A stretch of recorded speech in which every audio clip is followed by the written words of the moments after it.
हरे कृष्ण। श्रीमद् भागवतम चतुर्थ स्कंद 8वां अध्याय। 8वां अध्याय ध्रुव का वनगमन।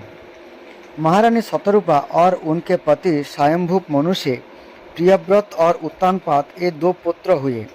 भगवान वासुदेव की कला से उत्पन्न होने के कारण ये दोनों संसार की रक्षा में तत्पर रहते थे। उत्तानपाद के सुनति और सुरुचि नाम की दो पत्नियां थीं। उनमें सुरुचि राजा को अधिक प्रिय थी। सुनीति, जिसका पुत्र ध्रुव था, उन्हें वैसी प्रिय नहीं थी। एक दिन राजा उत्तानपाद सुरुचि के पुत्र उत्तम को गोद में बिठाकर प्यार कर रहे थे। उसी समय ध्रुव ने भी गोद में बैठना चाहा, परंतु राजा ने उसका स्वागत नहीं किया।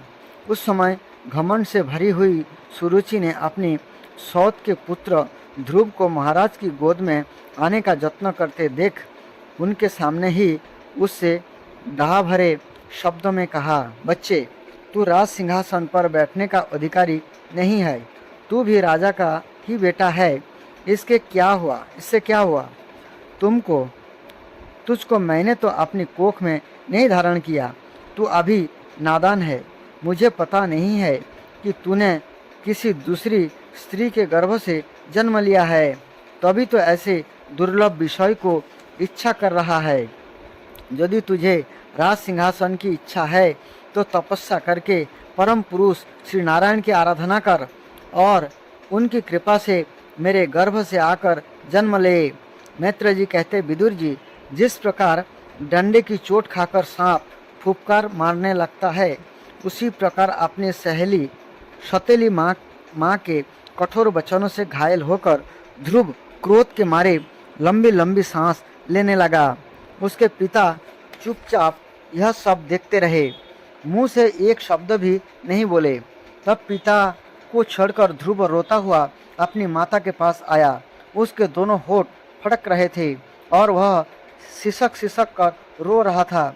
सुनीति ने बेटे को गोद में उठा लिया और जब महल के दूसरे लोगों से अपनी सौत सुरुचि की हुई बातें सुनी, तब उसे भी बड़ा दुख हुआ। उसका धीरज टूट गया और दावानल से जली हुई बेल के समान शोक से संतप्त होकर मुरझा गई तथा विलाप करने लगी। सौत की बातें याद आने से उसके कमल सरीखे नेत्र में आंसू भर आए। उस बेचारी को अपने दुख बराबर नहीं, कहीं आंधी नहीं दिखाई देता था।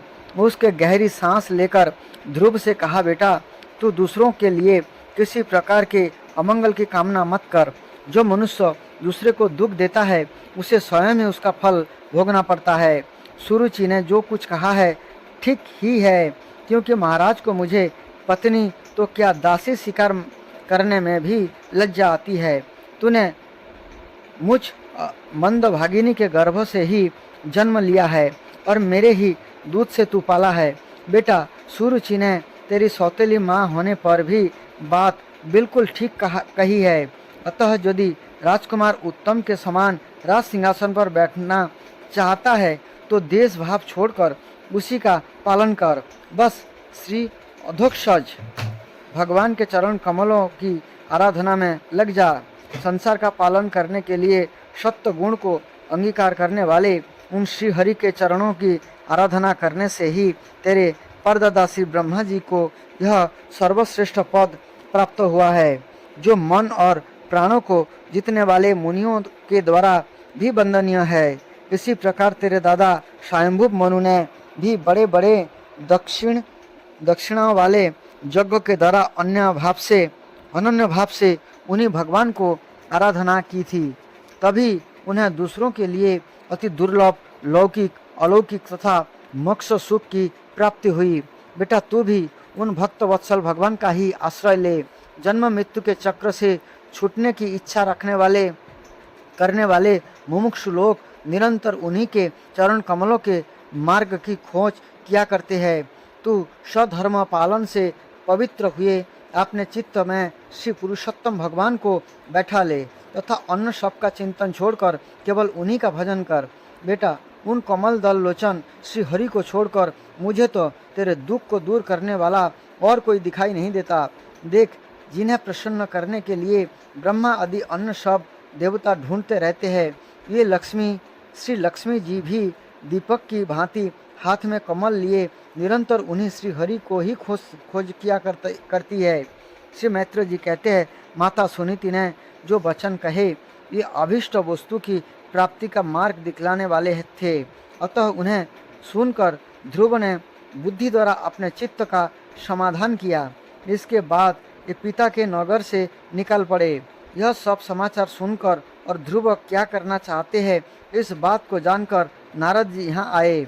उन्होंने ध्रुव के मस्तक पर अपना पाप नाशक कर कमल फेरते हुए मन ही मन विस्मित होकर कहा, ओ क्षत्रियों का कैसा अद्भुत तेज है, ये थोड़ा सा भी मान भंग नहीं कर सकते। देखो अभी तो यह नन्हा सा बच्चा है, तो भी इसके हृदय में सौतेली माता के कटु वचन घर कर गया है। तत्पश्चात नारद जी ध्रुव से कहा, बेटा अभी तो तू बच्चा है, खेल कूद के ही मस्त रहता है। हम नहीं समझते कि इस उम्र में किसी बात से तेरा सम्मान या अपमान हो सकता है। यदि तुझे मान अपमान का विचार हो ही तो बेटा असल में मनुष्य के असंतोष का कारण मोह के सिवा और कुछ नहीं है। संसार में मनुष्य अपने कर्मानुसार ही मान अपमान या सुख दुख आदि को प्राप्त होता है। तथा भगवान की गति बड़ी विचित्र है, इसलिए उस पर विचार करके बुद्धिमान पुरुष को चाहिए कि यह दैववश उसे जैसी भी परिस्थिति का सामना करना पड़े उसी में संतुष्ट रहे। आप माता के उपदेश से तो योग साधना द्वारा जिन भगवान की कृपा प्राप्त करने चला है, मेरे विचार से साधारण पुरुषों के लिए उन्हें प्रसन्न करना बहुत ही कठिन है। योगी लोग अनेक जन्म तक अनासक्त होकर समाधि योग के द्वारा बड़ी बड़ी कठोर साधनाएं करते रहते हैं, परंतु भगवान के मार्ग का पता नहीं पाते। इसलिए तू यह व्यर्थ का हट छोड़ दे और घर लौट जा। बड़ा होने पर जब परमार्थ साधन का समय आवे तब उसी के लिए प्रयत्न कर लेना। विधाता के विधान के अनुसार सुख दुख जो कुछ भी प्राप्त हो उसी में चित्त को संतुष्ट रखना चाहिए। जो करने वाला पुरुष मोहमय संसार से पार हो जाता है, मनुष्य को चाहिए कि अपने अधिक गुणवान को देखकर प्रसन्न हो। जो कम गुण वाला हो उस पर दया करे और जो अपने समान गुण वाला हो उससे मित्रता का भाव रखे। जो करने से उसे दुख कभी नहीं दबा सकते। ध्रुव ने कहा, भगवान सुख दुख से जिनका चित्त चंचल हो जाता है उन लोगों के लिए आपने कृपा करके शांति का यह बहुत अच्छा उपाय बतलाया, परंतु मुझे जैसे अज्ञानियों की दृष्टि यहाँ तक नहीं पहुँच पाती। इसके सिवा मुझे घोर क्षत्रिय स्वभाव प्राप्त हुआ है, अतएव मुझ में विनय का प्राय अभाव है। सुरुचि ने अपने कटु वचन रूपी वाणी से मेरे हृदय को विदीर्ण कर डाला है, इसलिए उसमें आपका यह उपदेश नहीं ठहर पाता।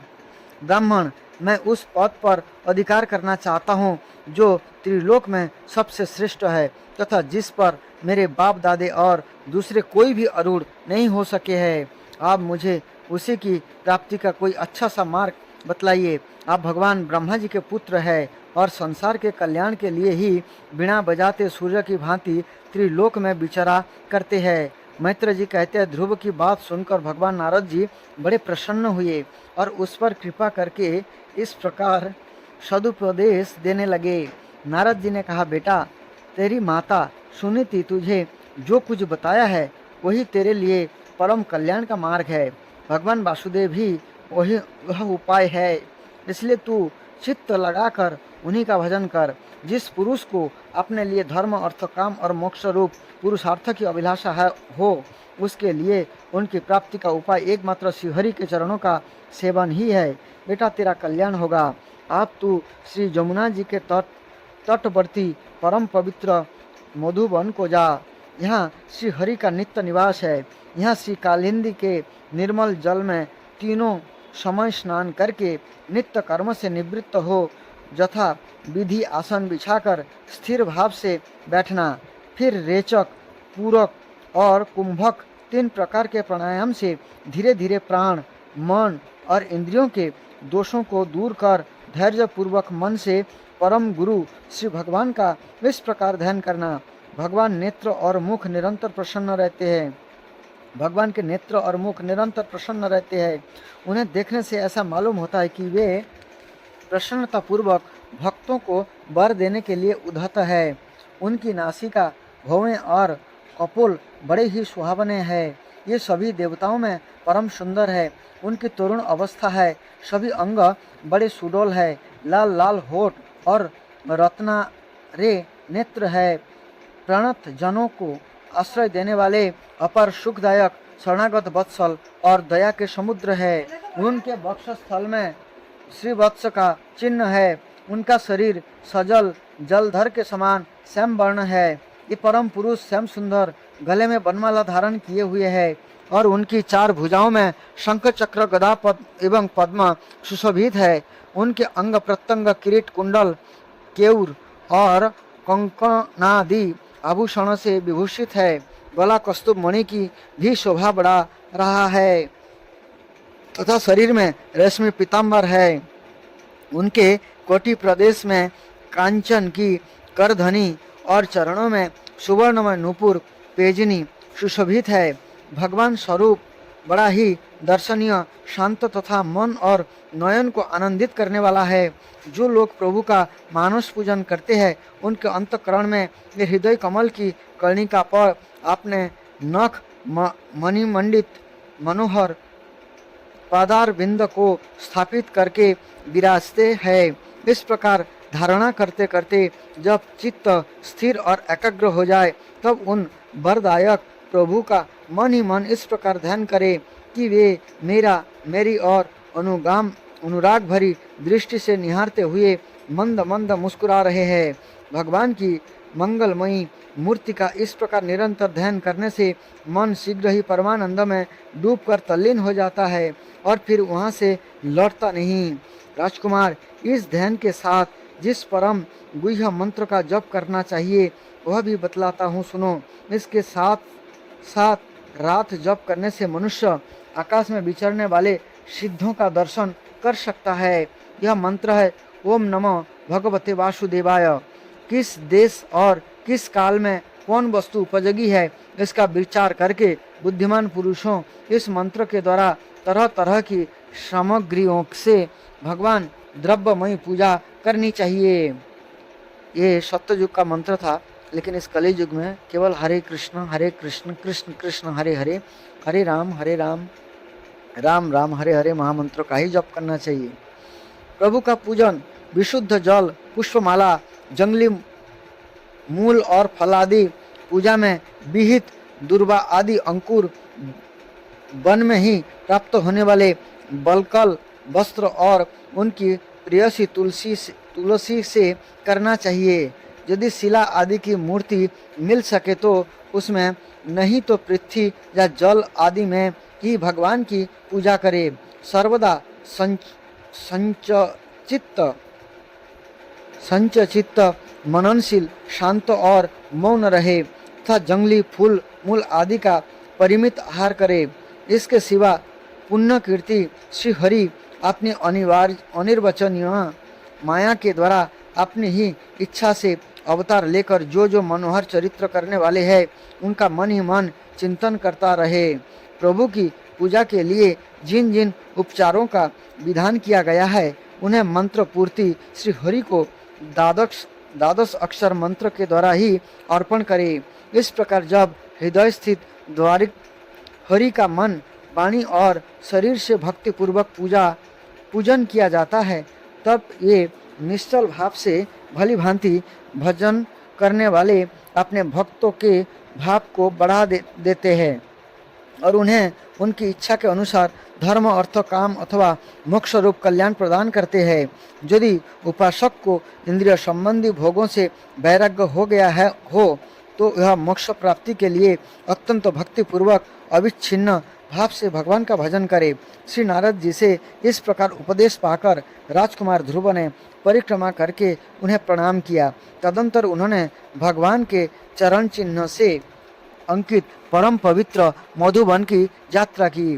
ध्रुव के तपोवन की ओर चले जाने पर नारद जी महाराज उत्तानपाद के महल में पहुँचे। राजा ने उनकी यथायोग्य उपचारों से पूजा की। तब उन्होंने आराम से आसन पर बैठकर राजा से पूछा।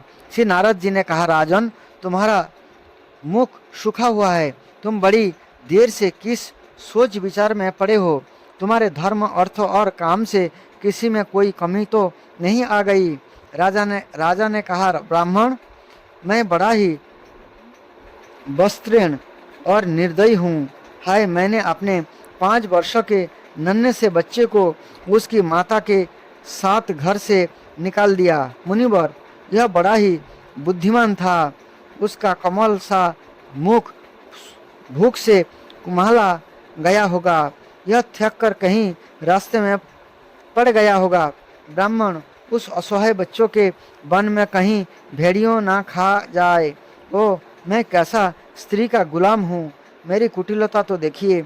यह बालक प्रेमवश मेरी गोद में चढ़ना चाहता था, किंतु मुझ दुष्ट ने उसका तनिक भी आदर नहीं किया। श्री नारद जी ने कहा, राजन, तुम अपने बालक की चिंता मत करो। उसके रक्षक भगवान है। तुम्हें उसके प्रभाव का पता नहीं है। उसका जस सारे जगत में फैल रहा है। यह बालक बड़ा समर्थ है। जिस काम को बड़े बड़े लोकपाल भी नहीं कर सके, उसे पूरा करके यह शीघ्र ही तुम्हारे पास लौट आएगा। उसके कारण तुम्हारा जस भी बहुत बढ़ेगा। श्री मित्र जी कहते हैं, देवर्षि नारद की बात सुनकर महाराज उत्तानपाद राजपाट की ओर से उदासीन होकर निरंतर पुत्र की ही चिंता में रहने लगे। इधर ध्रुव जी ने मधुवन में पहुंचकर यमुना जी में स्नान किया और उस रात पवित्रता पूर्वक उपवास करके श्री नारद जी के उपदेश अनुसार एकाग्र चित्त से परम पुरुष श्री नारायण की उपासना आरंभ कर दी। उन्होंने 3 रात्रि के अंतर से शरीर निर्वाह के लिए केवल कैथ और बेर के फल खाकर श्री हरि की उपासना करते हुए 1 मास व्यतीत किया। दूसरे महीने में उन्होंने 6 दिन के पीछे सूखे घास और पत्ते खाकर भगवान का भजन किया। तीसरा महीना 9 दिन तक केवल जल पीकर समाधि योग के द्वारा श्री हरि की आराधना करते हुए बिताया। चौथे महीने में उन्होंने सांस को जीतकर 12 दिनों के बाद केवल वायु पीकर ध्यान योग द्वारा भगवान की आराधना की। 5वां मास लगने पर राजकुमार ध्रुव सांस को जीतकर पर ब्रह्म चिंतन करते हुए एक पैर से खंबे के समान निश्चल भाव से खड़े हो गए। उस समय उन्होंने शब्द आदि विषय और इंद्रियों के नियामक अपने मन को सब ओर से खींच लिया तथा हृदय स्थित हरि के स्वरूप का चिंतन करते हुए चित्त को किसी दूसरी ओर ना जाने दिया।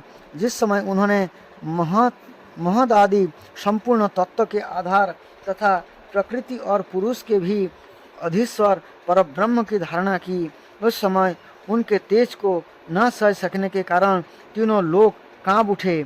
जब राजकुमार ध्रुव एक पैर से खड़े हुए, सब उनके अंगूठे से दबाकर आधी पृथ्वी इस प्रकार झुक गई जैसे किसी गजराज के चढ़ जाने पर नाव पद पद पर दाईं बाईं और डगमगाने लगती है। ध्रुव जी अपने इंद्रियों द्वारा तथा प्राणों को रोककर अनन्य बुद्धि से विश्व आत्मा हरि का ध्यान करने लगा। इस प्रकार उनकी समष्टि प्राणों से अभिन्नता हो जाने के कारण सभी जीवों का श्वास प्रश्वास रुक गया। इससे समस्त लोक और लोकपालों को बड़ी पीड़ा हुई और ये सब घबराकर श्री हरि के शरण में आए। देवताओं ने कहा, भगवान, समस्त स्थावर जंगम जीवों के शरीर को प्राण एक साथ ही रुक गया है। ऐसा तो हमने पहले कभी अनुभव नहीं किया। आप शरणागतों की रक्षा करने वाले हैं। आप अपनी शरण में आए हुए हम लोगों को इस दुख से छुड़ाइए। श्री भगवान ने कहा, देवताओं तुम मत डरो। उत्तानपाद के पुत्र ध्रुव ने अपने चित्त को मुझ विश्व आत्मा में लीन कर दिया है। इस समय मेरे साथ उनकी अभेद धारणा सिद्ध हो गई है। उसी से उसके प्राण निरोध से तुम सबका प्राण भी रुक गया है। अब तुम अपने अपने लोगों को जाओ, मैं उस बालक को इस दुष्कर तप से निवृत्त कर दूंगा। 9वां अध्याय, ध्रुव का वर पाकर घर लौटना। श्री मैत्रेय जी कहते हैं, विदुर जी, भगवान के इस प्रकार आश्वासन देने से देवताओं का भय जाता रहा और वे उन्हें प्रणाम करके स्वर्गलोक को चले गए। तदंतर विराट स्वरूप भगवान गरुड़ पर चढ़कर अपने भक्तों को देखने के लिए मधुबन में आए। उस समय ध्रुव जी तीव्र योगाभ्यास से एकाग्र हुई बुद्धि के द्वारा भगवान की बिजली के समान देदीप्यमान जिस मूर्ति का अपने हृदय कमल में ध्यान कर रहे थे, वह सहसा विलीन हो गई। इससे घबराकर उन्होंने जो ही नेत्र खोले कि भगवान के उसी रूप को बाहर अपने सामने खड़ा देखा। प्रभु का दर्शन पाकर बालक ध्रुव को बड़ा कौतूहल हुआ। ये प्रेम में अधीर हो गए। उन्होंने पृथ्वी पर दंड के समान लौटकर उन्हें प्रणाम किया।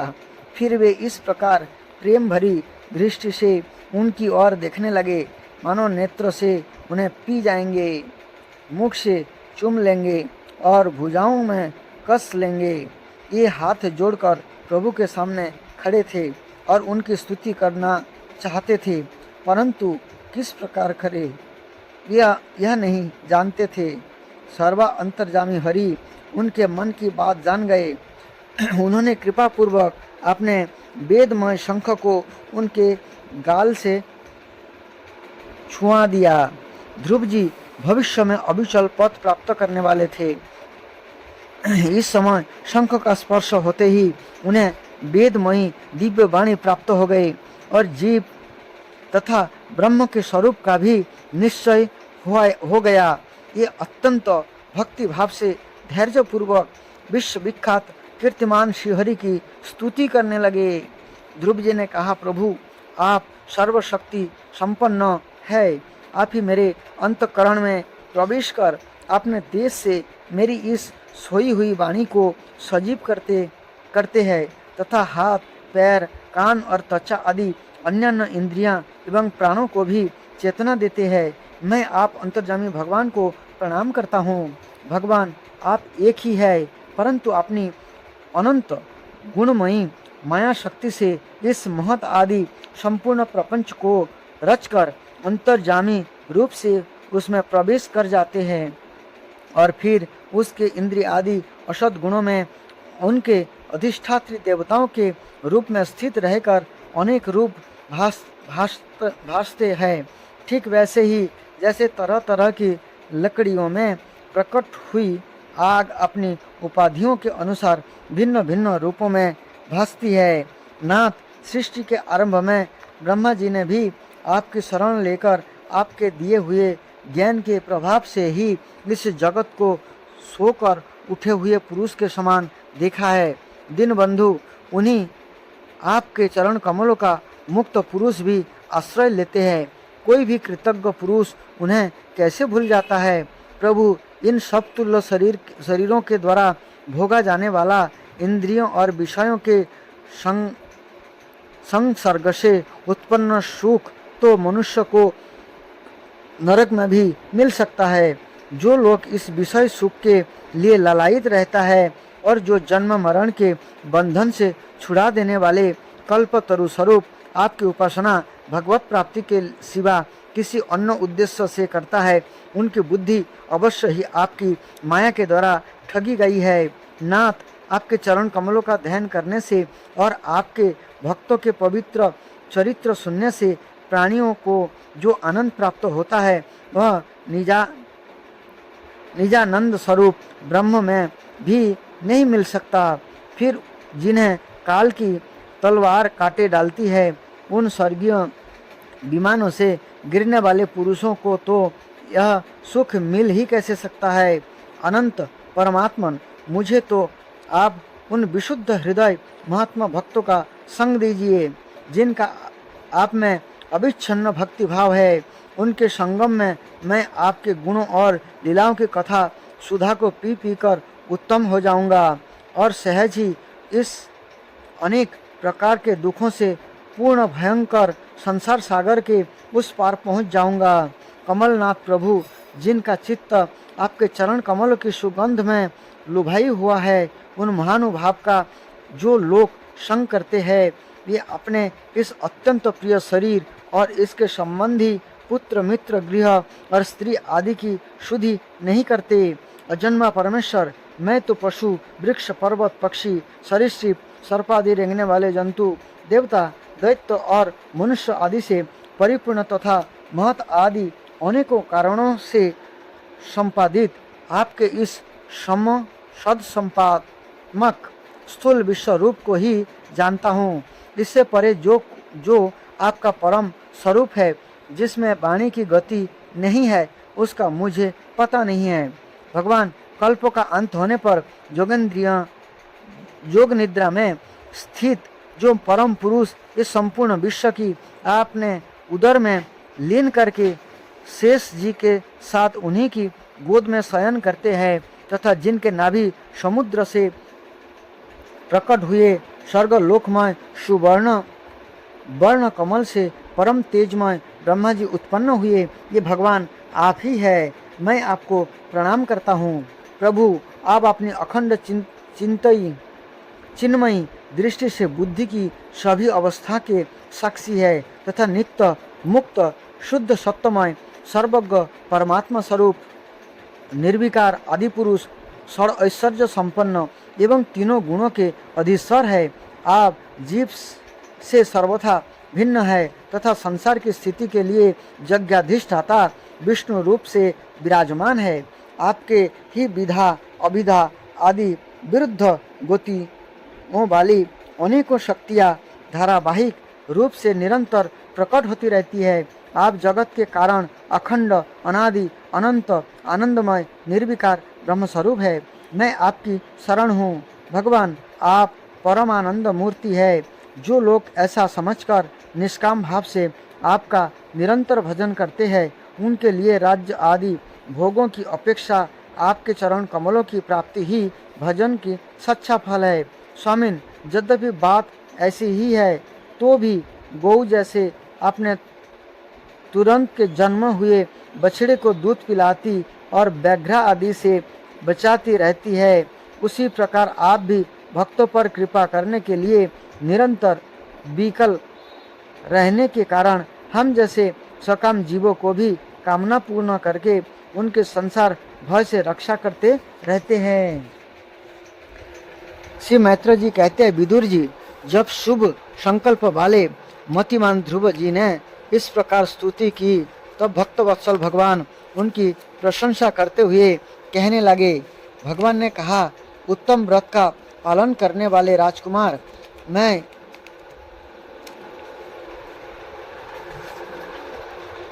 तुझे वह देता हूँ, मेरा कल्याण हो।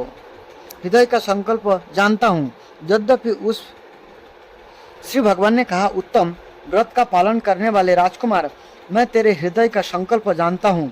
यद्यपि उस पद का प्राप्त होना बहुत कठिन है, तो भी मैं तुझे यह देता हूँ, तेरा कल्याण हो। भद्र, जिस तेजमय अविनाशी लोक की आज तक किसी ने प्राप्ति नहीं किया, जिसके चारों ओर ग्रह नक्षत्र और तारागण रूप ज्योतिष चक्र उसी प्रकार चक्कर काटता रहता है, जिस प्रकार मेढ़ी के चारों ओर दीवारों के बैल घूमते रहते हैं। अवान्तर कल्प पर्यंत रहने वाले अन्य लोगों का नाश हो जाने पर भी जो स्थिर रहता है तथा तारागण के सहित धर्म, अग्नि, कश्यप और शुक्र आदि नक्षत्र एवं सप्त ऋषिगण जिसकी प्रदक्षिणा क्या करते हैं, वह ध्रुव लोक मैं तुझे देता हूँ। यहाँ भी जब तेरे पिता तुझे राज सिंहासन देकर वन को चले जाएंगे, तब तू 36,000 वर्ष तक धर्मपूर्वक पृथ्वी का पालन करेगा। तेरी इंद्रियों की शक्ति जो कि तो बनी रहेगी। आगे चलकर किसी समय तेरा भाई उत्तम शिकार खेलता हुआ मारा जाएगा, तब उसकी माता सुरुचि पुत्र प्रेम से पागल होकर उसे वन में खोजती हुई दावानल में प्रवेश कर जाएगी। यज्ञ मेरी प्रिय मूर्ति है, तू अनेकों बड़ी बड़ी दक्षिणाओं वाले यज्ञों के द्वारा मेरा भजन करेगा तथा यहाँ उत्तम उत्तम भोग भोग कर अंत में मेरे ही स्मरण करेगा। इससे तू अंत में संपूर्ण लोक के वंदनियों और सप्त ऋषियों से भी ऊपर मेरे निज धाम को जाएगा, जहाँ पहुँच जाने पर फिर संसार में लौटकर नहीं आना होता है। श्री मैत्र जी कहते हैं, बालक ध्रुव से इस प्रकार पूजित हो और उसे अपना पद प्रदान कर भगवान श्री गरुड़ध्वज उसके देखते देखते अपने लोक को चले गए। प्रभु की चरण सेवा से संकलित वस्तु प्राप्त हो जाने के कारण यद्यपि ध्रुव जी का संकल्प तो निवृत्त हो गया, किंतु उनका चित्त विशेष प्रसन्न नहीं हुआ। फिर वे अपने नगर को लौट गए। विदुर जी ने पूछा, ब्राह्मण मायापति श्रीहरि का परम पद तो अत्यंत दुर्लभ है और मिलता भी उनके चरण कमल की उपासना से ही है। ध्रुव जी भी संसार का पूर्ण विवेक रखते थे, फिर एक ही जन्म में उस पद को पाक लेने पर भी उन्होंने अपने को अकृतार्थ क्यों समझा। मैत्र जी ने कहा, ध्रुव जी, हृदय अपनी सौतेली माता के बाग बाणों बीत गया था तथा वर मांगने के समय भी उन्हें उनका स्मरण बना हुआ था। इसी से उन्होंने मुक्तिदाता श्री हरि से मुक्ति नहीं मांगी। आप जब भगवत दर्शन से यह मनोमालिन्य दूर हो गया तो उन्हें अपनी इस भूल के लिए पश्चाताप हुआ। ध्रुव जी मन ही मन कहने लगे, वह शौनक आदि ऊर्ध्वरेता नैष्ठिक ब्रह्मचारी सिद्ध भी जिन्हें समाधि द्वारा अनेकों जन्मों में प्राप्त कर पाते हैं, उन भगवत चरणों की छाया के मैंने 6 महीने में ही पा लिया, किंतु चित्त में दूसरी वासना रहने के कारण मैं फिर उनसे दूर हो गया। वो मुझ मंद भाग्य की मूर्खता तो देखो। मैंने संसार पास को काटने वाले प्रभु को पाद पद्मा में पहुंचकर भी उनसे नाशवान वस्तु की ही याचना की। कटी हुई फसल, धान, गेहूं आदि को कुचलने के लिए घुमाए जाने वाले बैल जिस खम्भे में बंधे रहते हैं उसका नाम मेढ़ी है। देवताओं के स्वर्ग भोग के पश्चात फिर नीचे गिरना होता है, इसलिए ये मेरी भगवत प्राप्ति रूप उच्च स्थिति को सहन नहीं कर सके, अतः उन्होंने ही मेरी बुद्धि को नष्ट कर दिया। तभी तो मुझ दुष्ट के नारद जी को यथार्थ बात भी स्वीकार नहीं की। यद्यपि संसार में आत्मा के सिवा दूसरा कोई भी नहीं है, तथापि सोया हुआ मनुष्य जैसे सपनों में अपने ही कल्पना किए हुए व्याघ्र आदि से डरता है, उसी प्रकार मैंने भी भगवान की माया से मोहित होकर भाई को ही शत्रु मान लिया और व्यर्थ ही द्वेष रूप हार्दिक रोग से जलने लगा। जिन्हें प्रसन्न करना अत्यंत कठिन है, उन्हें विश्व आत्मा श्री हरि को तपस्या द्वारा प्रसन्न करके मैंने जो कुछ मांगा है वह सब व्यर्थ है। ठीक उसी तरह जैसे गतायु पुरुषों के लिए चिकित्सा व्यर्थ होती है, वो मैं बड़ा भाग्यहीन हूँ। संसार बंधन का नाश करने वाले प्रभु से मैंने संसार ही मांगा। मैं बड़ा ही पुण्यहीन हूँ। जिस प्रकार कोई कंगाल किसी चक्रवर्ती सम्राट को प्रसन्न करके उससे तुष सहित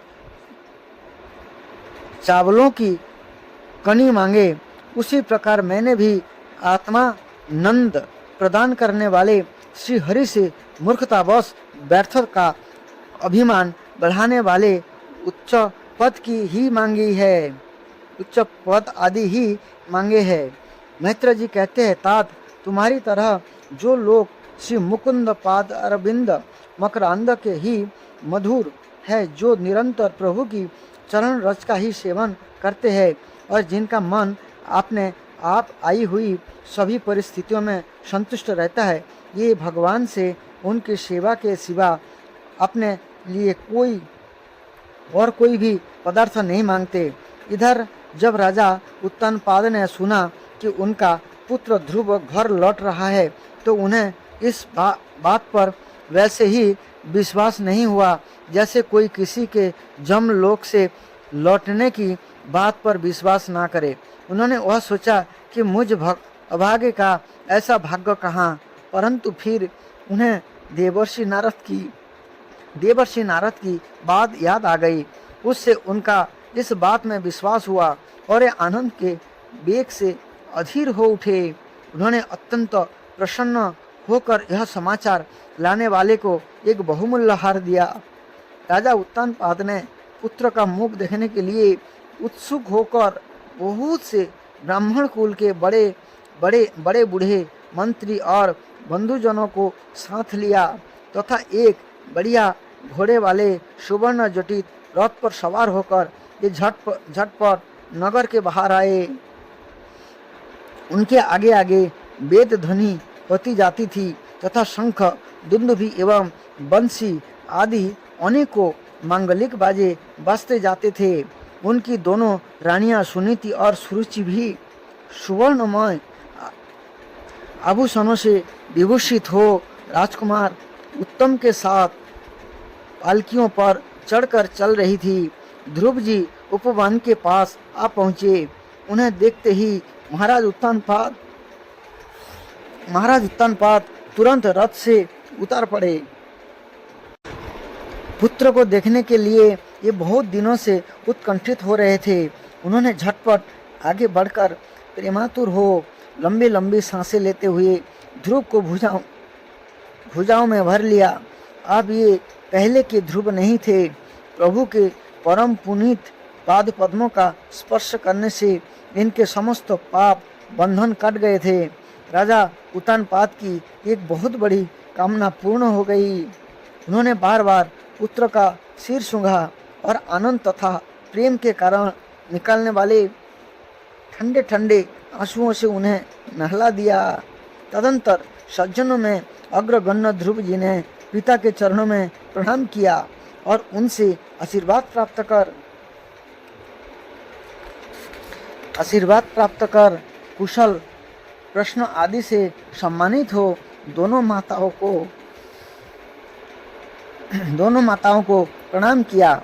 छोटी माता सुरुचि ने अपने चरणों पर झुके हुए बालक ध्रुव को उठाकर हृदय से लगा लिया और अश्रु गदगद वाणी से चिरंजीवी रहो ऐसा आशीर्वाद दिया।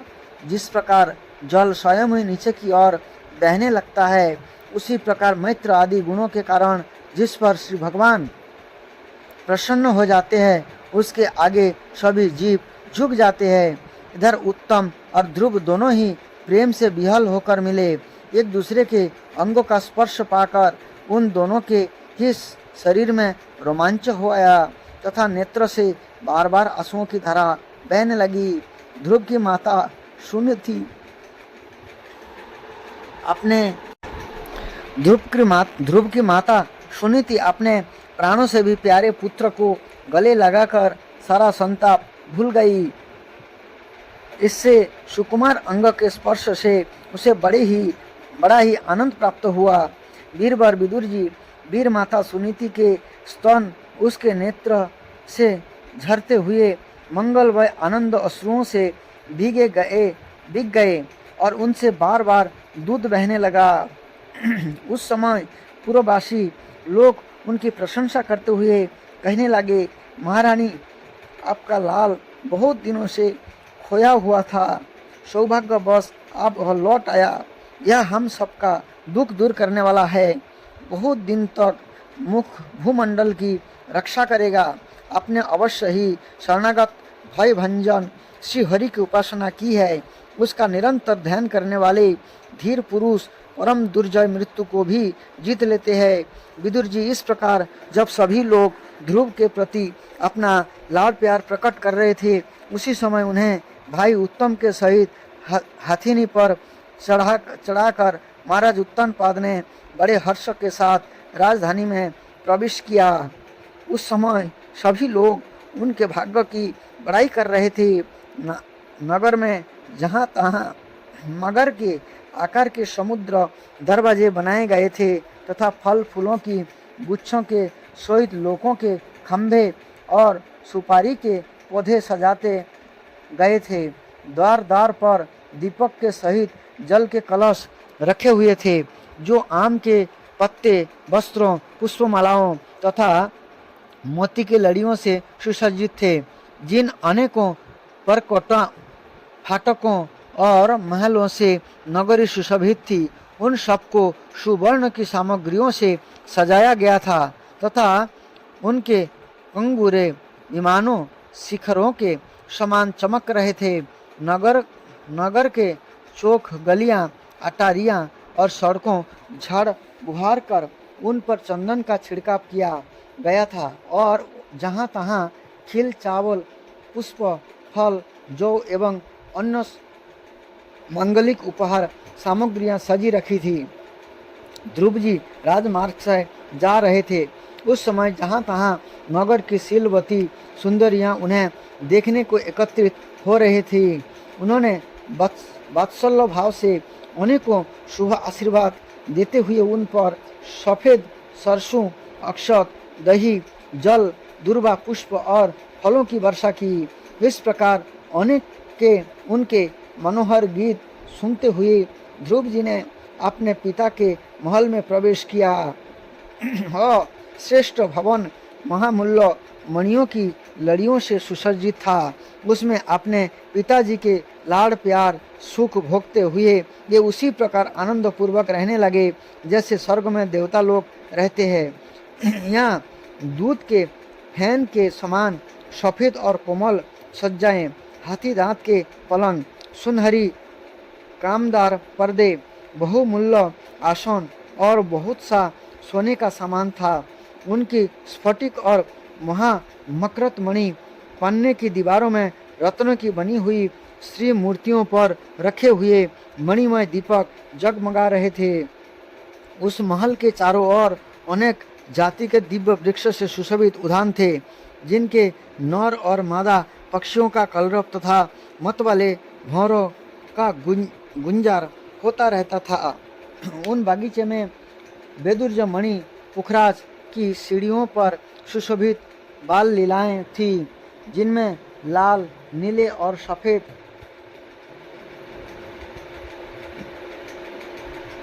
बेदुर्ज मणि पुखराज की सीढ़ियों से सुशोभित बावलियां थीं, जिनमें लाल, नीले और सफ़ेद रंग के कमल खिले रहते थे तथा हंस, कारंडव, चकवा एवं सारस आदि पक्षी क्रीड़ा करते रहते थे। राजर्षि उत्तानपाद ने अपने पुत्र के अति अद्भुत प्रभाव की बात देवर्षि नारद से पहले ही सुन रखे थे। अब उसे प्रत्यक्ष वैसा ही देखकर उन्हें बड़ा आश्चर्य हुआ। फिर वह देखकर कि आप ध्रुव तरुण अवस्था को प्राप्त हो गए हैं, अमात्य वर्ग उन्हें आदर की दृष्टि से देखते हैं तथा प्रजा का भी उन पर अनुराग है। उन्होंने उन्हें निखिल भूमंडल के राज्य पर अभिषिक्त कर दिया और आप वृद्धावस्था आई जानकर आत्मा स्वरूप का चिंतन करते हुए संसार में विरक्त होकर वन को चल दिए। हरे कृष्ण।